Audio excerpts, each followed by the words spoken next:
It is go time. What is going on? This is Mortar Mike with another Watcher of Realms video.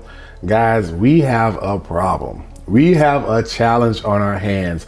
I gave a video yesterday on top champions that I think are great options for this content.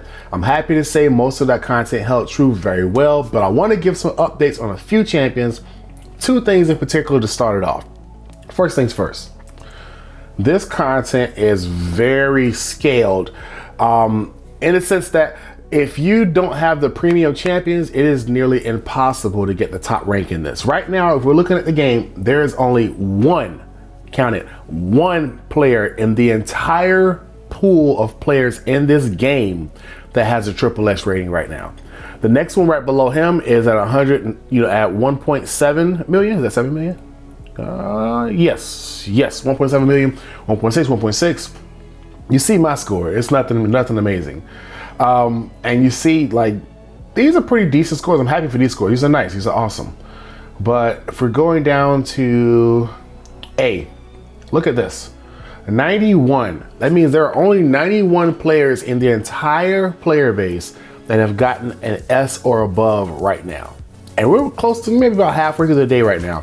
So that should give you an idea that this content is very, very challenging. There was a reason they made this in the easy mode content for daily use, so everybody can get some experience with it. The challenge that I have with it is that it ends, by the looks of it, ends in 12 hours, 13 hours, but it ends very soon. So that makes it a real challenge for folks because we don't get 3 to 4 days to try the hard version. It looks like we're just getting one. I'm hoping that's just a glitch on the screen and it changes to a couple more days like the other bosses, which would be great. But I also wanted to mention a couple of options that I thought were really great for running this content. But I wanted to give an update because some of it, as you play, you learn, you grow, you realize things are a little different, which is awesome. I wanted to do a few corrections, and I also wanted to give a few shout outs that I've seen that are really, really amazing. Number one, this goes for two champions in this case. Actually more than two, but I'm only talking about two. First one is Lasir. So with Lasir, I had an idea that he has an ability called Sand Erosion. What Sand Erosion does is something that he literally throws off by his basic attack and through his ultimate, which is really awesome. So he throws it very often. Sand Erosion lasts for 10 seconds. Each stack deals magical damage equal to 10% of the caster's attack per second. That is not a lot of damage, but that's a hit every second. My assumption, which is good to find out, I tested it to make sure I knew if it was right or wrong. This does not work the way that I expected it to. I expected it to work since you can get 3 stacks, that means 3 instances of damage. No, they do not count as 3 different instances. It's only counting as 1 instance no matter how many stacks you have on the boss when you're attacking them. That being said, the ultimate and the regular attacks still count as individual hits. So the stacks actually do count as hits, but it's only 1 hit per second. Even if it's 3 stacks, you're only getting 1 hit per second, excluding his original attack or his ultimate. So that's just something to be mindful of. I wanted to find out first. So the good thing is it's technically faster than like a Cerberus or Aatrox, which you probably won't see in this content. But the bad thing is it doesn't stack nearly as fast as I was really hoping it does. That being said, if Sand Erosion is a challenge, I'm willing to bet that Radiant Erosion also has an issue here. The good thing about Alistair is if you really can build his kit out to be extremely fast and get some damage out of it, I'm pretty sure he can do some cool stuff in here, but he has a mean combination that makes this hard for me to go with. His attack interval is 2 seconds, which is great. But the challenge that I have is he takes a lot of stuff in his kit to stack up for him to start doing Radiant Erosion, for him to start doing consistent damage quickly, for him to start adding true damage to his collection. So it's a lot of ways to do damage, but I'm not 100% sure if all of those ways to do damage equal to different attacks, which equals to you getting the damage that you need to kick butt in this content. Now, I will be remiss to say I'm not going to be the person to say he's not a good champion. I'm always going to be honest about that. I haven't tested him yet, so I can't 100% confirm that he is an amazing champion. But what I can say is based off of what I see, it looks like it's going to be an uphill battle to make this champion a speedy attacker for this content when you need to get 200 something hits on the shield. So that's something to consider. Now, some updates I want to mention. One champion has been surprising me. Navus has been surprising me because his ultimate, like I said in the video before, the plan or perish video, as you can see, is very tough for people today. It only says burst damage. It does not actually say how fast his attack speed changes. When he does his ultimate attack, he can get, around like 35 to 40 hits off of his ultimate. Right now, I have my Navus built with about 500 attack speed, which is pretty easy to do. You give him one piece of accessory, that's 200. You give him Whirlwind, it's another 75. You're already past halfway there. The rest is just, skill ups that you get, as substats on your gear. So that's not a hard base to get. But that being said, him being able to get that many hits is nice. It's not revolutionary in the sense of like, hey, this champion is going to dominate it for you. Now for that, I had to give it to another champion. I tried him and my goodness, it is working. I really want to get a Calypso because she is really good for this content because of how many attacks she can do. Also combine that with the fact that she has an attack interval of 2 seconds and she can attack up to 10 times or 12 times per hit as late game, which you see is the little ability that she has here. I'll show it right here just to show you guys. Here's a regular attack. It's just a regular attack. Every time she does her ultimate, which is only 600 cost, which can go down to 500, she summons a seal stone. A seal stone floats over her head. She can make up to four of them. Every time she attacks, she does an attack from the seal stone as well. So she can make 4 seal stones. So that's her plus the 4 seal stones. That's 5 attacks every time she attacks. And you can get her attack speed down pretty far. It's only every 2 seconds now. You can get it down to a second. You probably can get it lower than that. Add that with this. After 9 attacks, the next attacks deal extra damage. Seal Stone increases damage by 10%. That's good to know. But you can also knock that down to 7 attacks. That's more beneficial for when the boss is in a vulnerable state. You could do more damage then, so it's great to have reliable, consistent damage. Here's the kicker that I love right here. The caster and Seal Stone gain the Eldritch God Blessing every 35 seconds, triggering 2 hit combos on attacks for 6 seconds. So if she was at basic regular attack speed, she would be doing 2 hit combos. So that's 5 times 2, that's 10 every 6 seconds. At the slowest attack speed she has, that's another 30 hits in 6 seconds.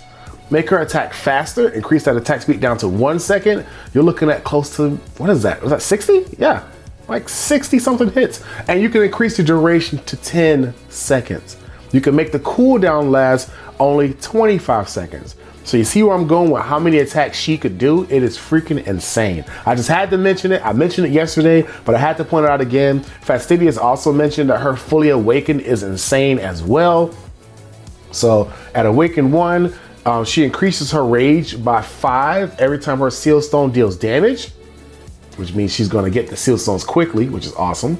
At Awaken 3, Evil Protection duration is 2 seconds. That was the one we just looked at, if I'm not mistaken. Oh, I backed out completely. Yes, Evil Protection, another 2 seconds, so that's 12 seconds. So that can be, what is that, 120 hits in 12 seconds? Lovely, freaking amazing. I only have one champ, well, there are 2 champions that can do it probably. Demos is one of them. But I only have one champion that I believe can catch up to this. I don't even know if Demos can keep up with this. I don't think so. We'll find out. But look at Awaken 5, where it gets even better. Seal Stone cap +1, she can get another Seal Stone. That means she'll have 5 of them, which means it's going to be 6 of them attacking at once, and then she can split them as an additional ability every 25 seconds, which means she can do 12 every attack. If that's 12 shots every 1 second for 12 seconds, that's 144 shots. And that's just talking about getting into that speed. It probably can get even better. I veered off a little bit to talk about her, but I had to include it because she is freaking insane and how many hits she can give you on the shield. The next one, I'm so glad that I got this champion, is none other than Setram. I did a little bit of homework on testing him to find out how many shots he's actually doing. When he does his ultimate, which is Fortress Stance, he does 9 shots every salvo. And you guys know, if you've seen a Setram in action, you know how rapidly he's going through those salvos. So that's amazing. Top that off with the Oblivion It's an Oblivion pendant. I think it's Oblivion pendant.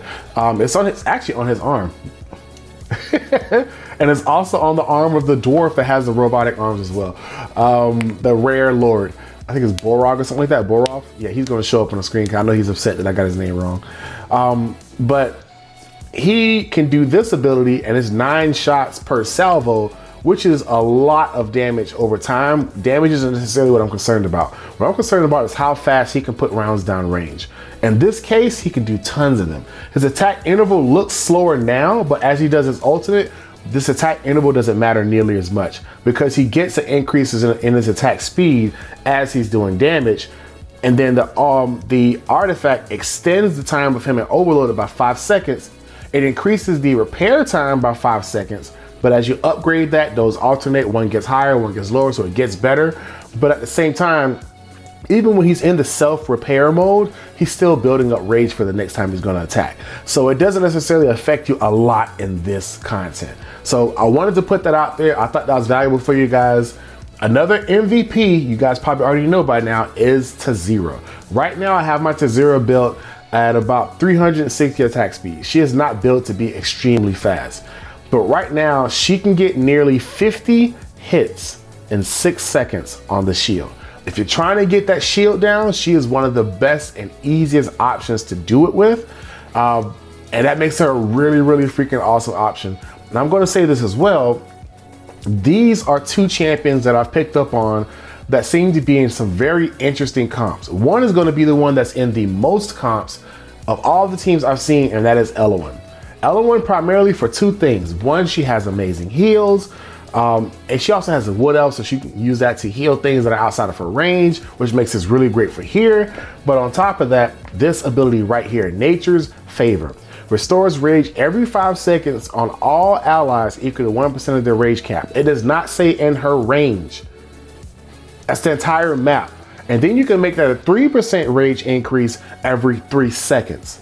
Which means they're going to be stupidly scaling on how fast they're getting rage increase on their on the champ, so they can always have their ultimates ready to do against the boss, which makes it a lot smoother a run. One of the issues I'm running into right now is Setram. As amazing as a champ he is, the biggest issue that I'm running into Setram are 2 things. One, I don't have him fully skilled, so it still takes 1200 energy or 1200 rage for him to use his ultimate. I've tried options like Laurel, which has been working a little bit here. I've been using Hollow. She gives a lot of rage increase as well. None of them have really given the perfect balance for that for me.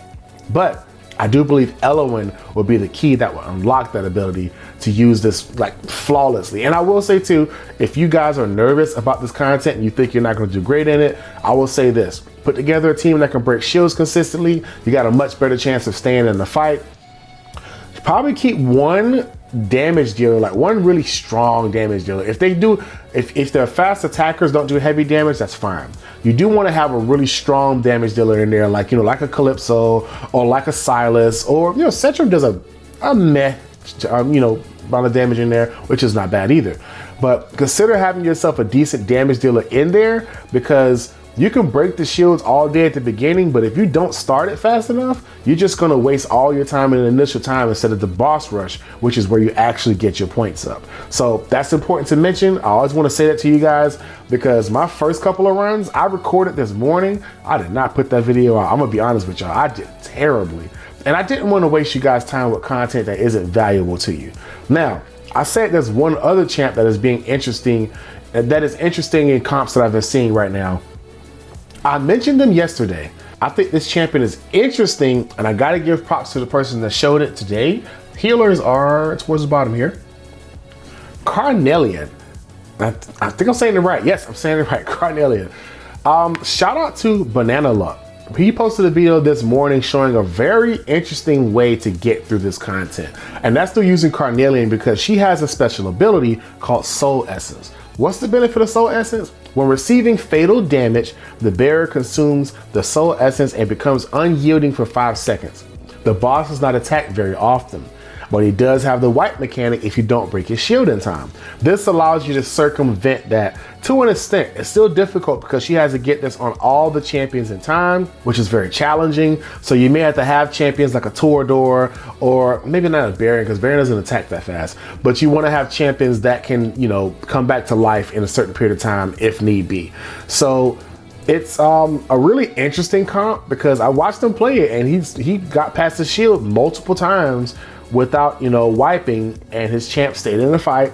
It didn't like it was a one time, you know, per deployment kind of thing. It was pretty consistent. So I will say there's some interesting comps to be said with Carnelian. But I mentioned this before in this content. If you have this champion will probably make or break the pace that you're completing this, and that is Elin. Look at the comps and look at how many times you see that green head in the comps. Murder Inc. didn't use her, but look right after him. Karugo didn't use her, right after that. You see how consistent she's showing up in so much of this content? And surprisingly, I'm seeing King Harz a lot in here. That's surprising. But yeah, Silas as well, because Silas has really good single target damage, so you're seeing him in there a lot too. But look at how often you're seeing that healer, because she does great heals, but she does like the best rage regen you can find in this game. There may be somebody who could do it better. I haven't found them, so I'm not going to be the guy to say who they are, because I do not know. I think the pace that she does it is freaking A1. It's undisputed. It's amazing. But look right there, number 29. I think that's a Russian name. On the end, you see her, Carnelian. She's right there. So that's an option for you guys to explore if you have that champion. I'm pretty sure a lot of people don't have them. It's a rare chance that you do. But if you have them, they have options in this content, so consider it. This has been your boy Mortar Mike. I didn't want to make this video much longer, but I will say as well, something else is really cool, just to mention it. This is upcoming content that I am going to create for you guys. I saw this morning. It was in the notice, and let's see, there was some new content that's on the way. I do not know where I'm clicking. There it is. New content coming out right here. New artifacts coming soon. Brand new arena experience. I've seen some of this. It's really interesting. I think it's pretty cool. There's a new ranking for Apex Overlord. They're improving the gameplay. They're getting rid of sustained DPS. I liked it, but I get how challenging it can be because you go from one champion, you know, one enemy to a gang of enemies to hard enemies to this.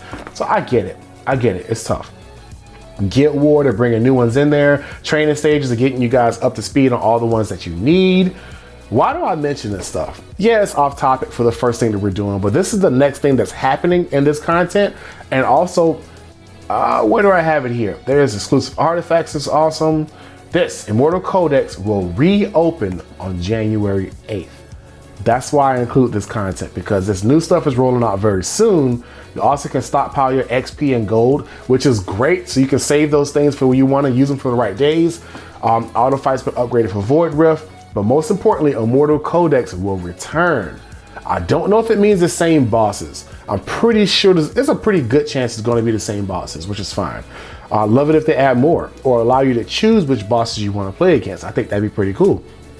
Or have a certain amount of keys you can use every day, and you only can use the key once you've approved this is your score you're keeping, that kind of thing. I think that'd be pretty nice.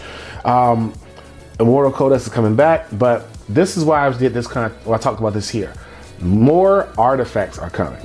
I'm working on an artifacts video right now. I'm doing my homework on what artifacts work well with what champions. I don't just want to say this artifact's terrible, don't use it, because as you can see, there are times where artifacts are amazing in the content, and so I want to keep that in mind when I make this for you guys.